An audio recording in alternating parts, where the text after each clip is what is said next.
now bring in the president of the Professional Aviation Safety Specialists Union, Dave Spero. Dave, thanks so much for joining me this morning. I mean, how do you explain that everybody came out of this alive? Is it a miracle? Is it decades of engineering? What say you? Good morning, Markie.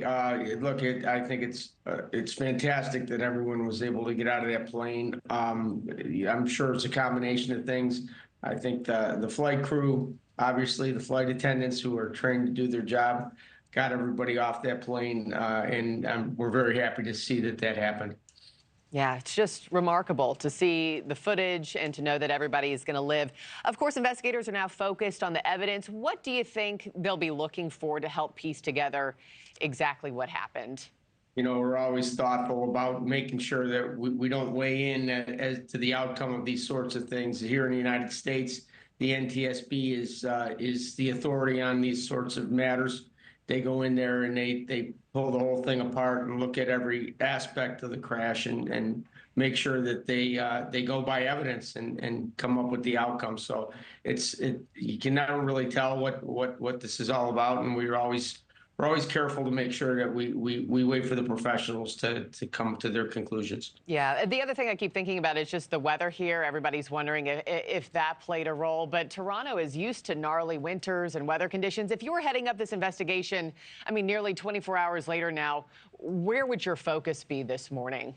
Not my area of expertise, Markie. Our folks certify and repair the air traffic control system here in the United States. We also oversee the aviation industry, so they're gonna do the job that they do. They're gonna look at every aspect of this crash and assure that all the evidence is taken into account.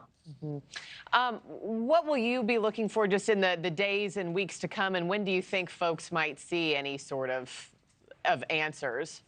Again, not my area of expertise. We in the United States right now, we're dealing with a situation where the federal FAA employees have been fired from their jobs, and that right now that's a concern that we're looking at to assure that the air traffic control system in the United States, the support personnel that we need to make sure that they're doing that we can do our jobs in the United States and oversee the air traffic control system is intact. Do you think that's playing a role, all these fast changes in Washington?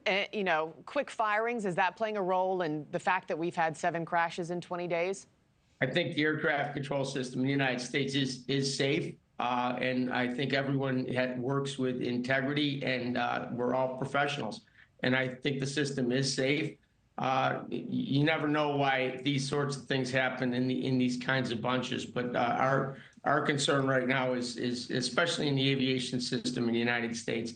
You can't just suddenly make big changes and firing a whole bunch of people and introduce risk into the system. That's always a concern. Never introduce risk into an air traffic control system. Aviation is robust in the United States, but when you start to line up holes in Swiss cheese in the United States, which firing 300 or 400 employees in the United States is something that we're very concerned about, and hopefully it's not one of those holes in the Swiss cheese.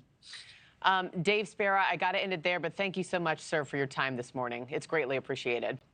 Thank you. Thanks for watching, everybody. Go to joinnn.com to find NewsNation on your television provider.